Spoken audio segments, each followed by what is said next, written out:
Sound familiar? Did you know that noise in the workplace accounts for the vast majority of noise-induced hearing loss in the community? Hearing loss usually occurs gradually, over years, and it's mostly painless, so you probably won't even know it's happening until it's too late. Once your hearing is gone, it's gone forever. There is no cure for hearing loss. Noise at work can also be hazardous when the sound levels, or the PPE you use to protect your ears, prevent you from hearing warning signals and verbal instructions. Further, the strain of listening and talking over noise has been shown to increase stress levels and negatively impact on morale, efficiency, and overall job performance.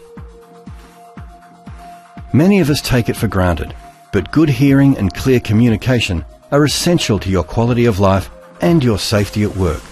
So it's important that you understand and proactively manage your exposure to noise. The topics covered in this program are understanding how sound works, hearing loss and health effects, hazardous noise, hazard identification and risk assessment, reducing noise, personal hearing protection, proper use of PPE, and audiometric testing.